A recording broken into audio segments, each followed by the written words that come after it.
Hola a todos y bienvenidos a otra inmersión profunda con Historias con Jordi Toms. Hola a todos. Muchísimas gracias a Jordi Toms por cedernos este espacio. Muchas gracias. No olviden suscribirse al canal para no perderse ninguna de sus increíbles historias. Exacto. Hoy nos adentramos en un relato de supervivencia que les aseguro les dejará pensando. Uy, sí. Se trata de la tragedia de los Andes. Uf.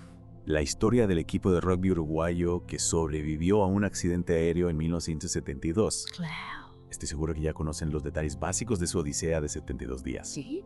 Pero hoy vamos a explorar un aspecto menos conocido, Interesante. basándonos en el video de YouTube, lo que ninguna película de la tragedia de los Andes te contó, Ah, del canal Lodo. ya. Imagínense sobrevivir a un evento tan traumático, Sí. solo para enfrentar otro desafío. God. Un huracán mediático Yeah. que analiza cada uno de sus movimientos, juzgando cómo lograron mantenerse con vida. Wow. Eso es lo que vamos a explorar hoy. Interesante. Pero sí. Porque es que... It's what it is. A ver, Porque- tú que eres experto en este tema, Sí. ¿cómo era la cobertura mediática en ese entonces? ¿Cómo se transformó con el tiempo? Mira, lo que pasa es que en 1972 las noticias viajaban más despacio. La comunicación era limitada. Sí. Entonces, los primeros informes se centraban lógicamente Ajá. en el milagro de la supervivencia en sí. Claro. 16 personas que emergen de los Andes después de más de 2 meses. Brutal. Increíble. Y en sus primeras declaraciones, los sobrevivientes fueron bastante reservados con los detalles. Claro. Mencionaron el racionamiento de la comida Sí, y la priorización de los más fuertes para las expediciones. correcto. Pero omitieron algunos elementos cruciales. Ya, No, Sí, es que, claro, imagínate, claro. intentar explicar lo inexplicable Ufi, mientras te estás recuperando de un trauma de tal magnitud totalmente. debe ser una tarea casi imposible, Sin duda alguna. ¿no crees? Sin duda. Y además estaban en una situación delicada, Claro. tratando de satisfacer la sed de información del público Y sí. y al mismo tiempo protegerse a sí mismos Claro. y a las familias de los fallecidos. Por supuesto. Pero a medida que pasaba el tiempo, esa sed de información Sí. se convirtió en un frenesí mediático. Ya. No, Ujú. la narrativa pasó de celebrar el milagro Ah. a exigir una explicación más detallada de cómo sobrevivieron. Ya. ¿Cómo crees que influyó este cambio en la presión que sentían los sobrevivientes? La presión debió ser inmensa, Claro. porque los medios comenzaron a profundizar en la historia Ya. y los supuestos expertos empezaron a especular Mm, sobre cómo los sobrevivientes pudieron haber soportado esas condiciones. claro. Hablaban de derretir hielo para obtener agua, Sí. de racionamiento meticuloso de las escasas provisiones del avión, Mm. que incluso de la posibilidad de que el cuerpo se consumiera a sí mismo para sobrevivir. Casi como si no pudieran aceptar la realidad de la situación. Exacto. No. Tenía que ser una maravilla científica Claro. o una hazaña sobrehumana, Sí, ¿verdad? totalmente. Y fue entonces cuando empezaron a circular en los medios rumores Ajá. y conjeturas sobre el canibalismo. Claro. Y esta especulación se vio alimentada Sí. por la falta de respuestas claras de los sobrevivientes, que todavía estaban procesando todo lo que habían vivido. Por supuesto. Claro, Claro. el video que estamos analizando muestra algunos titulares escalofriantes de esa época. Sí. Imagínate, un artículo incluso llevaba el título "Que Dios los perdone". Wow. Un contraste brutal con el tono de celebración Claro. de la cobertura inicial. Sí. No. Mm, Se puede sentir cómo se empieza a colar el juicio en la narrativa. yo veo. ¿Dirías que la presión de los medios contribuyó a la decisión de los sobrevivientes de ocultar la verdad inicialmente? Es muy probable. Sí. Sí, porque en un intento por controlar la narrativa, Ajá. los sobrevivientes inventaron una historia. Ya. Una piadosa mentira, como le llamaron algunos. Le dijeron a los medios que habían encontrado raíces y hierbas, afirmando que habían utilizado sus conocimientos de botánica. Claro, para Ujú. buscar sus Yo tomo que fue un intento comprensible Sí. de apaciguar la curiosidad de los medios Mm, sin revelar toda la verdad. claro. Pero ¿crees que la gente realmente les creyó? Inicialmente algunos sí, Sí. pero había inconsistencias en su historia. Claro. Recordemos que estaban exhaustos, Sí. traumatizados, Claro. y probablemente no eran los mejores mentirosos en esas circunstancias. Claro. Además, los detalles que añadieron a esta historia inventada Ajá. la hacían aún más difícil de creer. Como... ¿Hablaban de añadir salfruta, aspirina e incluso chocolate a su sopa? ¿Chocolate? Sí. Eso suena Un poco. bastante absurdo. Sí. ¿De dónde iban a sacar chocolate en los Andes? Exacto. Es como un intento desesperado de hacer que la historia suene aceptable, Sí, pero que termina siendo aún más extravagante. exactamente. Ah. Y eso es lo que comenzó a desmoronar la narrativa que habían construido con tanto cuidado. Ujú, No. claro. Los medios empezaron a ver los agujeros en su historia Sí. y la verdad, como suele decirse, Ajá. encontró la manera de salir a la luz. Exacto. Entonces, ¿qué fue lo que finalmente rompió el dique? ¿Cómo salió a la luz la verdad sobre su supervivencia? Pues, La verdadera historia. bueno, fue una combinación de factores, surgieron informes contradictorios y se filtró información incluyendo fotos de restos humanos Claro. cerca del lugar del accidente. Ah, Los medios tenían las pruebas que necesitaban. ¿verdad? Y la historia de que habían recurrido al canibalismo se volvió imposible de ocultar. Imagínate el impacto que debieron tener esas fotos en la opinión pública. Bruta. Una bomba sin duda. Mente.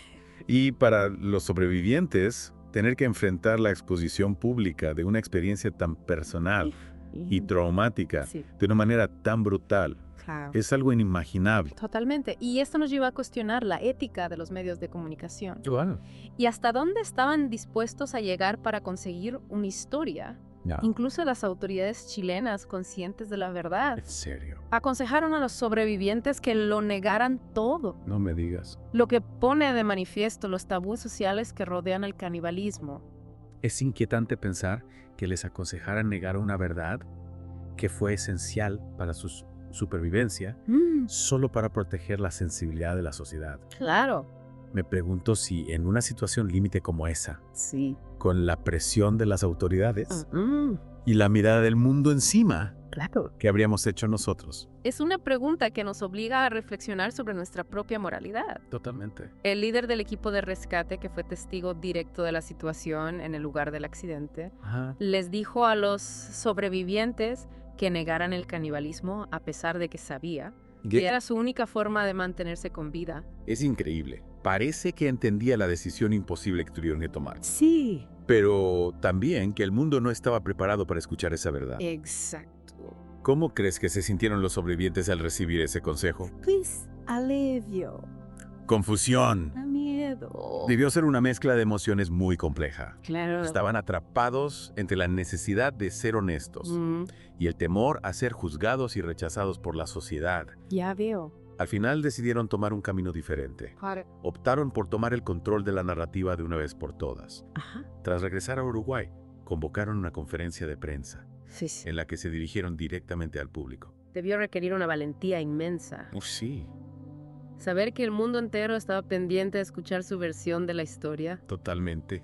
¿Qué crees que los motivó a dar ese paso? Puede La necesidad de limpiar su conciencia, ser. de defenderse ante las acusaciones. Ah. O quizás un deseo de educar al público sobre lo que realmente habían vivido. Es probable que fuera una combinación de todas esas razones. Claro. Ya no podían seguir ocultando la verdad, pero también querían enmarcar sus acciones de una manera que la gente pudiera comprender. ¿Ya? Eligieron sus palabras con mucho cuidado, Claro. enmarcaron el acto de consumir a los fallecidos, Sí. no como un acto bárbaro, sino como una comunión espiritual, un acto de sacrificio por el bien común.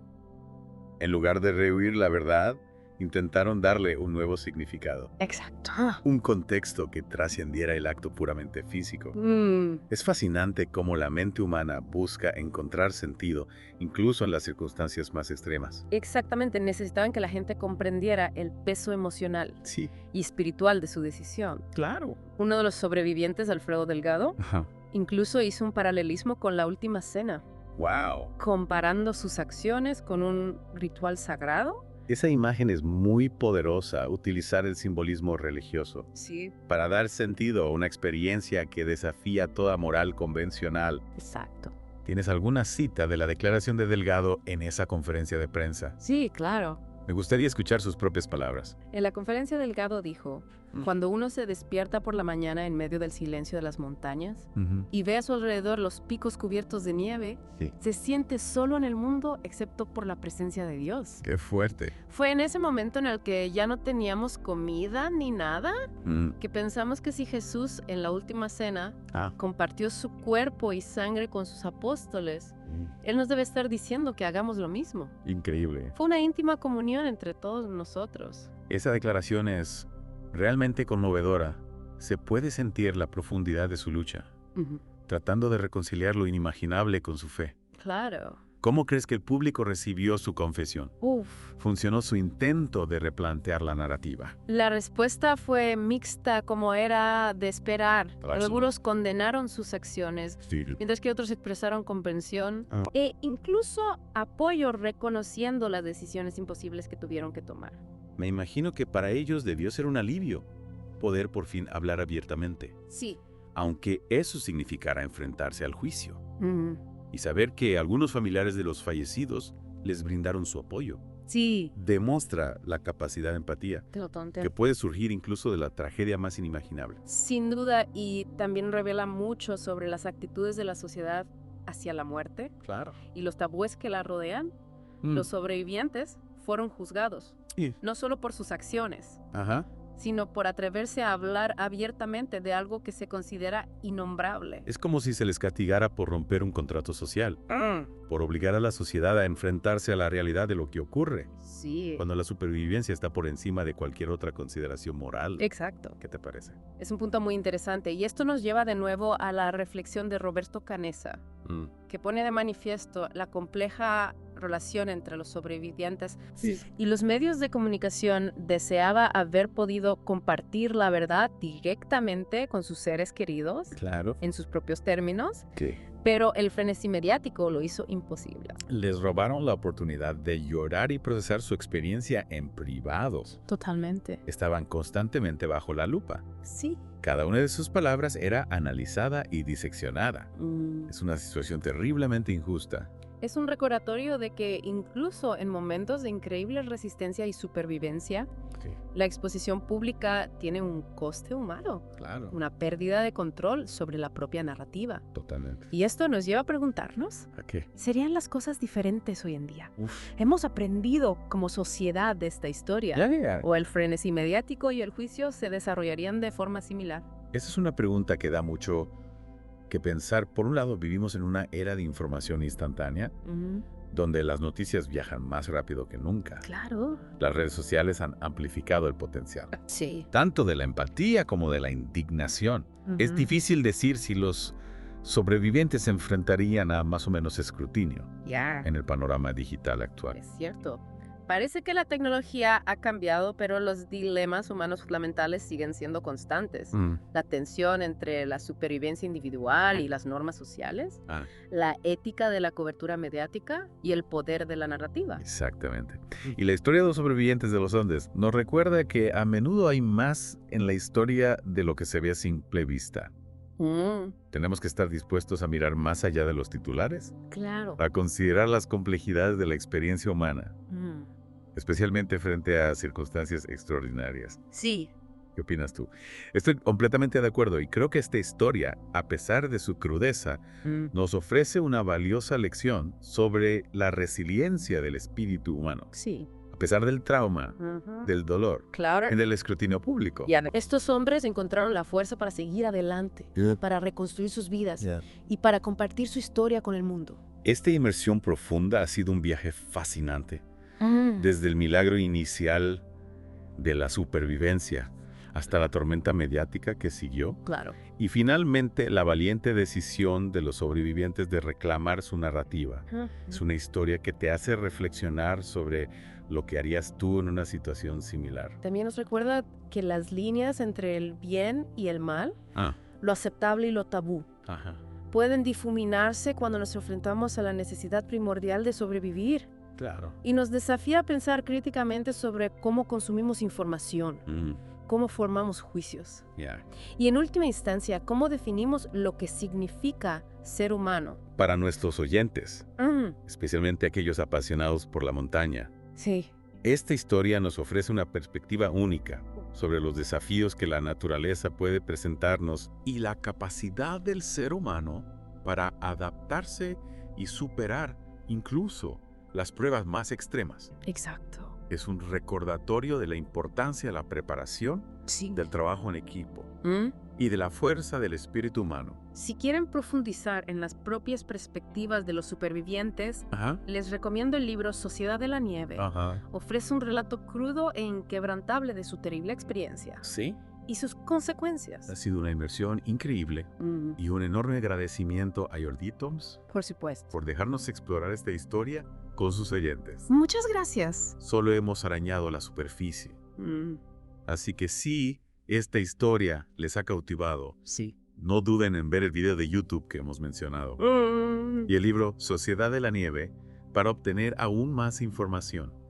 Y para todos los que nos escuchan, ¿qué les ha llamado la atención? ¿Cuáles son sus reflexiones sobre el papel de los medios de comunicación en esta historia o las decisiones de los sobrevivientes? Nos encantaría escuchar sus reflexiones en los comentarios. Exacto. Y eso es todo por hoy. Hasta la próxima. Sigan explorando, sigan cuestionando y sigan sumergiéndose en las historias que dan forma a nuestro mundo